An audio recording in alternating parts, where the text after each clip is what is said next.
वैसे तो जो मैसेज गया उससे तो समझ में आ गया होगा कि आज एक बार और हम केजरीवाल जी के जितने घोटाले हैं उसके पर्देफाश हो रहे हैं, उस पर कुछ और तथ्य आपके सामने लाने वाला हूं।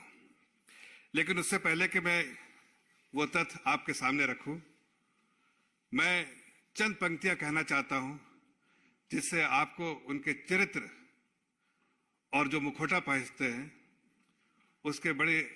उसको समझने में आपको आसानी होगी। ये पंक्तियां हैं, मैं अपनी सुविधाओं के लिए हर बार रंग बदल लेता हूं, वोट के लिए ईमान बदल लेता हूं, मेरा नाम है केजरीवाल, बिजली बिल को छुपाने के लिए झूठ का चोला पहन लेता हूं। आप सभी को मालूम है 2013 में जब केजरीवाल जी चीख चीख के कहते थे उन डिस्कॉम्स कंपनियों जो रिलायंस की थी, वो अनिल अंबानी ग्रुप की रिलायंस की 2 कंपनियां हैं और 3 डिस्कॉम है दिल्ली में और एक टाटा की डिस्कॉम है। ये 3 कंपनियों के बारे में अक्सर कहते थे और खास के 2 कंपनियों के बारे में जो अनिल अंबानी जी के ग्रुप की कंपनियां हैं कि ये चोर कंपनियां हैं, हम इन्हें बदलेंगे। और इन कंपनियों के बारे में प्रेस करते थे, बार बार कहते थे कि ये कंपनियां चोर हैं, हम जब भी आएंगे तो इन कंपनियों को चेंज करेंगे। लेकिन आज मैं उनसे पूछना चाहता हूं क्या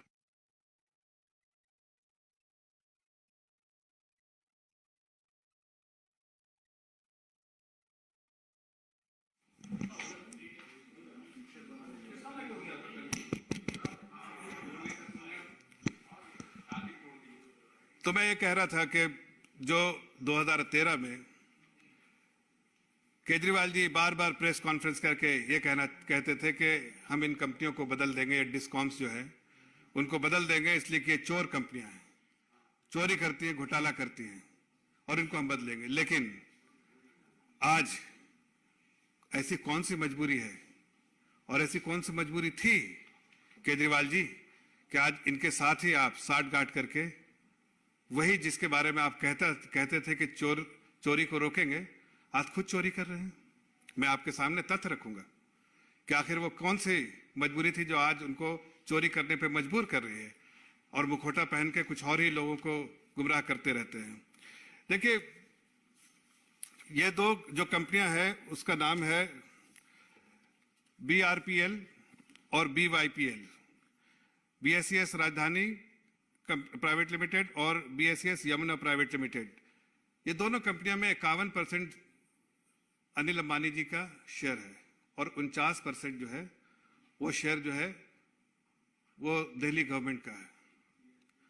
दिल्ली गवर्नमेंट का 21,250 करोड़ रुपया बकाया था जो इन 2 कंपनियों को देना था। मैं ये भी कहना चाहता हूं, तीसरा डिस्कॉम जो है टाटा का था, वो उसने पूरा बकाया जो है दिल्ली गवर्नमेंट का पूरा किया, 1 पाई भी उधार नहीं है, कोई बकाया नहीं है। लेकिन ये अनिल अंबानी जी के जो ग्रुप की कंपनी थी उनमें दोनों कंपनियों ने भारी जो है आउटस्टैंडिंग रहा, वो 21,250 करोड़ रुपए का आउटस्टैंडिंग रहा। लेकिन देखिए साठगांठ यहां पर जो आपके सामने रख रहा हूं कि पहली बात तो उन्होंने क्या किया कि वहां के जितने भी बोर्ड में रहते थे, इन कंपनियों के बोर्ड में 49% चूंकि दिल्ली गवर्नमेंट है इसलिए वो अपने रिप्रेजेंटेटिव को बोर्ड में डालती थी। और बोर्ड में कौन रहते थे? बोर्ड में रहते थे retired IAS officer, retired finance secretary, retired power secretary, ये सारे लोग रहते थे जो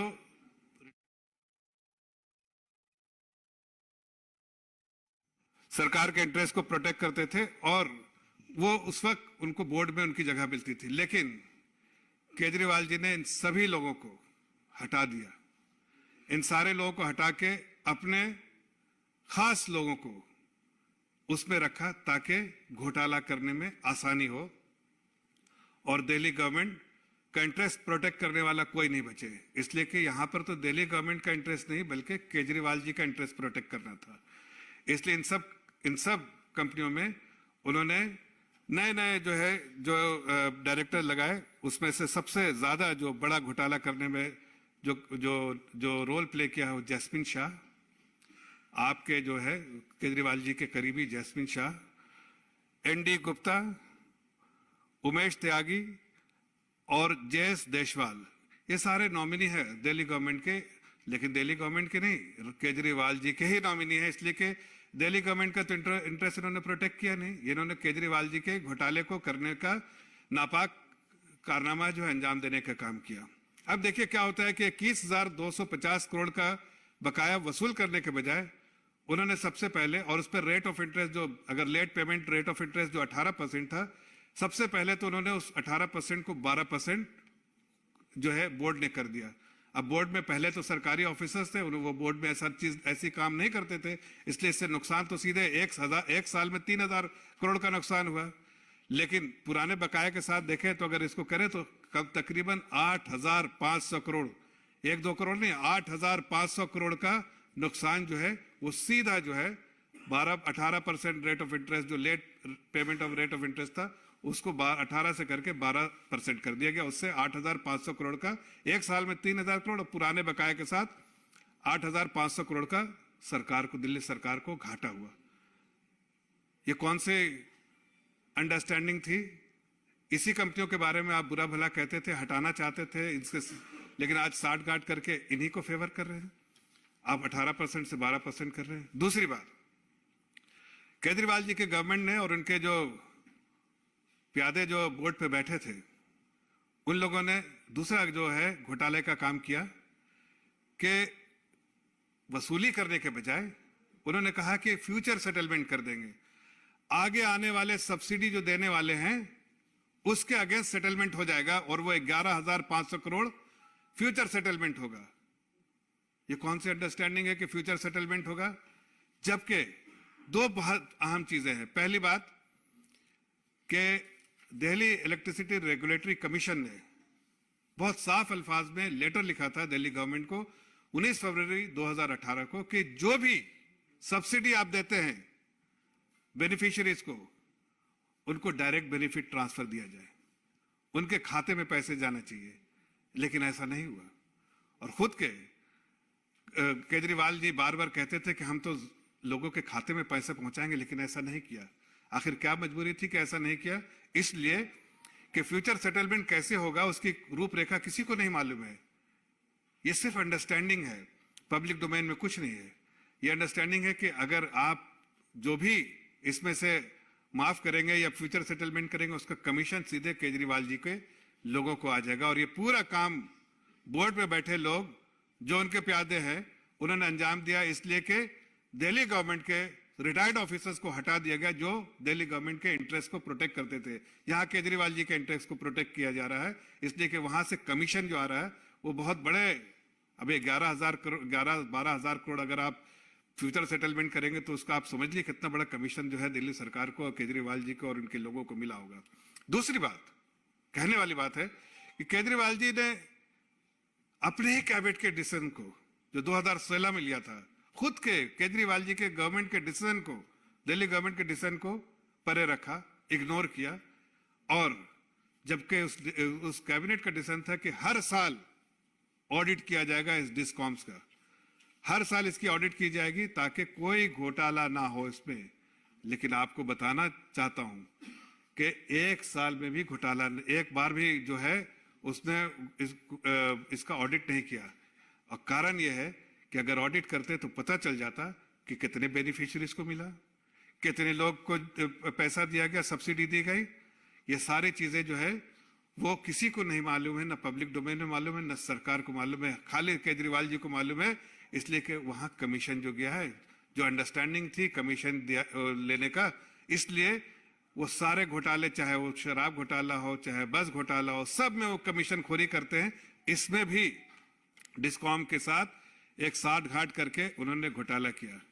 और उसके साथ साथ ऑडिट कराने के बजाय उन्होंने बिल्कुल ऑडिट नहीं किया, एक साल का भी नहीं, तो दूध का दूध पानी का पानी हो जाता। जो केजरीवाल जी 2013 में कहते थे कि हर कंपनियों की ऑडिट कराएंगे और ऐसी कंपनियां जो चोर है उस कंपनियों को हम उससे दूर रहेंगे, लेकिन आज उन कंपनियों के साथ खड़े हैं, उन कंपनियों के साथ साठ घाट कर रहे हैं और उन कंपनियों को ही प्रमोट कर रहे हैं। तो इससे समझ में आता है केजरीवाल जी आप घोटाला करते हैं लेकिन मुखौटा पहनते हैं।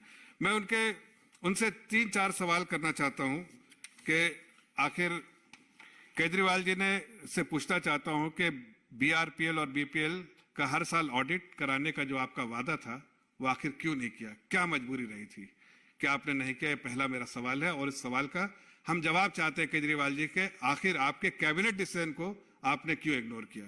दूसरा सवाल है कि जब आपको दिल्ली इलेक्ट्रिसिटी रेगुलेटरी कमीशन ने आदेश दिया था, और उसका लेटर मैं आपको दिखाना चाहता हूं, उसका लेटर ही मैं ढूंढ रहा था, ये लेटर है, देखिए ये लेटर है डीईआरसी का, जिससे बड़े साफ लफ्जों में आदेश दिया गया है दिल्ली गवर्नमेंट को कि आखिर आपको जो भी सब्सिडी देते हैं वो डायरेक्ट बेनिफिट ट्रांसफर के तहत किया जाए। अभी लेफ्टिनेंट गवर्नर जी ने चीफ सेक्रेटरी से इस पे 7 दिन के अंदर रिपोर्ट मांगी है कि आखिर क्यों ऐसा नहीं किया गया, जबकि ये डीईआरसी का इंस्ट्रक्शन था, आदेश था दिल्ली गवर्नमेंट को कि आप जो भी है वो इसके थ्रू डीबीटी के थ्रू किया जाए।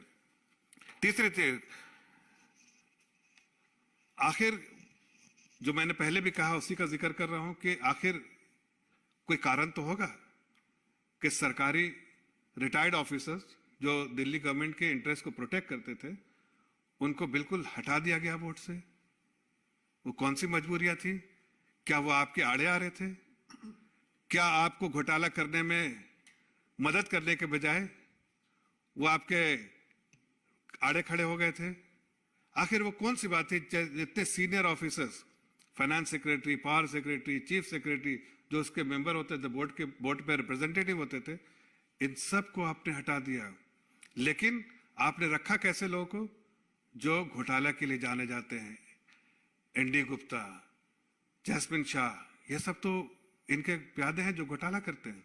तो इसका भी जवाब देना पड़ेगा कि किन मजबूरियों के कारण आपने इसको, इन लोगों को हटाया था, इसका जवाब देना पड़ेगा। और आखिरी सवाल है कि जो 11,500 जो फ्यूचर सेटलमेंट है उसकी रूपरेखा किसको मालूम है? आखिर वो क्या अंडरस्टैंडिंग आपने की? कैसे बताएंगे आप कितने बेनिफिशियरीज थे और किस तरह से सब्सिडी का जो है उसमें एडजस्टमेंट किया गया? माल तो यही खाया आपने, इसलिए दुनिया की नजरों से छुपा रहे हैं। लेकिन दिल्ली की जनता जानती है कि आप मुखौटा पहनते हैं, बहुत बरगलाया है। अब आपको सवालों का जवाब भी देना पड़ेगा। मैं इन 4 सवालों के साथ जो केजरीवाल जी के सरकार से किया है, मुझे उम्मीद है इसका जवाब देंगे। लेकिन कुछ और तथ्य जो है हमारे मित्र, हमारे कलीग जो है आपके सामने रखेंगे। खुराना जी, धन्यवाद। धन्यवाद जफर भाई। अभी विस्तार से जफर भाई ने बहुत कुछ बताया। इसमें मात्र 2-3 चीजें मैं और ऐड करना चाहूंगा। ये सरकार जो आई थी ये कहती थी कि हम दिल्ली के अंदर बिजली हाफ करेंगे और दिल्ली की जो दरें होंगी वो सबसे कम होंगी। लेकिन साथ में ये भी बोलते थे कि दिल्ली के जो एक पावर डिस्कॉम्स हैं सबसे बड़े चोर हैं। मुझे आज भी वो प्रेस कॉन्फ्रेंस याद है कॉन्स्टिट्यूशन क्लब के अंदर, जब वो दावा करते थे कि रिलायंस, जब हम आएंगे रिलायंस कंपनी को हम चेंज करेंगे, कंपटीशन लेके आएंगे, और अपने मैनिफेस्टो में ये बात डाली थी। लेकिन पिछले 6 सालों के अंदर मैं कुछ आंकड़ा आपके सामने प्रस्तुत कर रहा हूं, और ये आंकड़ा कोई भारतीय जनता पार्टी का आंकड़ा नहीं है। ये आंकड़ा है आरटीआई के द्वारा लगाया हुआ, उनका जवाब है। विधानसभा के अंदर उनके जवाब है, अलग अलग माध्यमों से जो हमने इकट्ठा किया उनके जवाब है। उसमें सबसे इंपॉर्टेंट जो, अगर आप जब बिल आपके घरों में आता है, दिल्ली के आप लोग काफी लोग रहने वाले हैं, जब आप बिजली का बिल आता है तो आप कई चीजें नोटिस करते हैं कि रेट ऑफ जो वो है वो तो अलग है, बिजली का जो चार्जेस है वो तो अलग है, लेकिन उसके नीचे जो बहुत बड़ा कुछ नीचे लिखा होता है उसमें सबसे इंपॉर्टेंट होता है फिक्स चार्जेस। मैं आपके सामने वो फिगर दे रहा हूं, पिछले 5 सालों के अंदर इस सरकार ने जो आपकी जेब में से, दिल्ली की जनता की जेब में से जो वसूला है वो है 16,233 करोड़ रुपया। I repeat this figure, fix charges is 16,233 crore rupees from 2015 to 2021। Subsidy के नाम पे जो इन्होंने लोगों को लेके सब्सिडी जो दी वो 12,408 करोड़ रुपए की सब्सिडी थी। पेंशन सरचार्ज जो आप देखेंगे नीचे लिखा होता है पेंशन सरचार्ज 2015 से 2021 के बीच में 2677 करोड़ रुपीस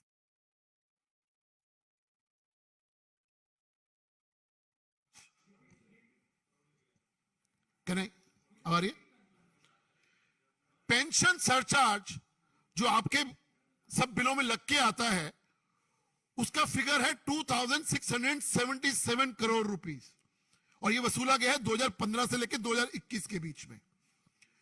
आरएस सरचार्ज जिसको हम रेगुलेटरी एसिड सरचार्ज कहते हैं वो है 9195 करोड़ 9195 करोड़ रुपया और जो पीपीएसीए चार्जेस है जिसको हम पावर परचेज एग्रीमेंट चार्जेस कहते हैं वो है 3900 करोड़ रुपीस और जब मैं इसको समअप करता हूं तो टोटल फिगर बैठती है 49,636 करोड़ रुपया 49,636 crore rupees have been taken from your pocket from Delhi citizen people जो बिजली कंपनियों ने लिया।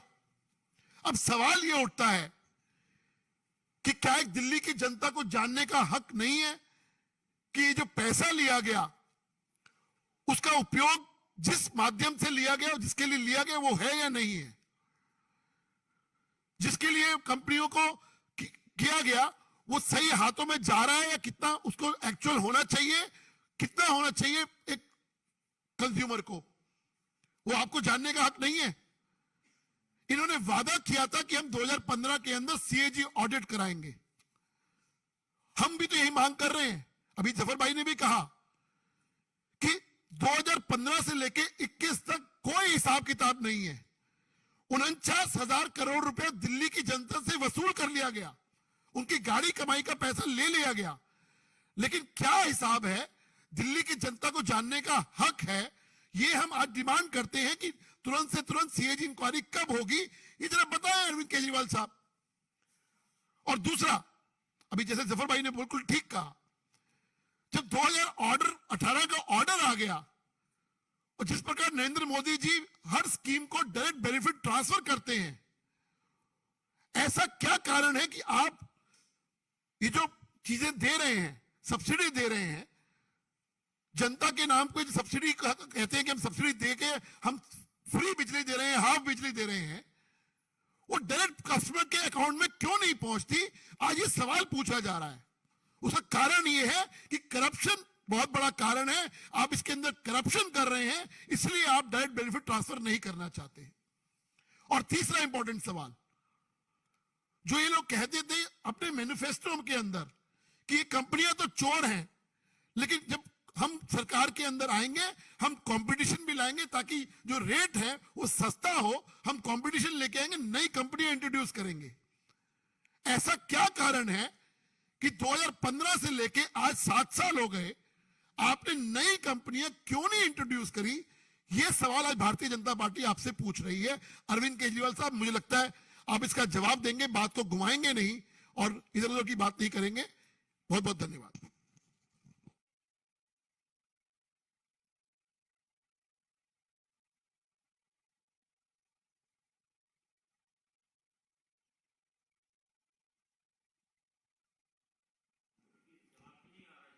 देखिए, जैसा मैंने कहा कि एलजी साहब ने चीफ सेक्रेटरी को लिखा है कि आखिर कौन सी मजबूरी रही होगी जिसके कारण कैबिनेट डिसीजन को भी इग्नोर किया उन्होंने, जो उन्होंने पब्लिक डोमेन में आके कहा था, बार बार प्रेस कॉन्फ्रेंस करके कहा था, उसको भी इग्नोर किया। इसलिए इसकी जांच पड़ताल होनी चाहिए। 7 दिन में रिपोर्ट आएगी, रिपोर्ट आने के बाद दूध का दूध पानी का पानी होगा कि केजरीवाल जी की सरकार कमीशन खोरी की सरकार बन गई है, जनता को बार बार वर्गलाया है, लेकिन खुद को माला माल बनाया है। ये बात अब प्रदेश की जनता समझने लगी है और बहुत प्रमुख तरीके से उनका मुखौटा उतर गया है। और कोई क्वेश्चन है तो बताएं।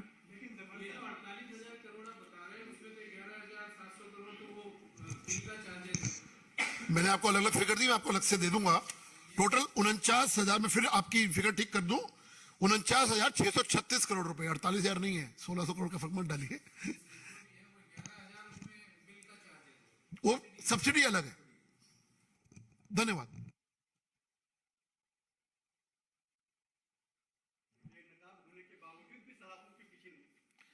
देखिए, सलाखों के पीछे काम करना जो है वो कोर्ट का होता है,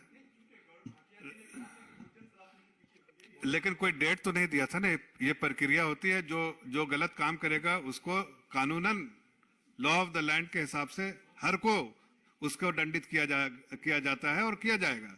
लेकिन कोई, मुझे नहीं लगता कि मुझे कोई डेट या उन्होंने कोई डेट दिया होगा। हर वो गलत काम करने वाले को सरकार नहीं बल्कि जो कानून दंडित करता है उनको भी किया जाएगा। धन्यवाद। मैं ऐसे रूप में चल नहीं पाती हूँ, इसलिए मेरा पापा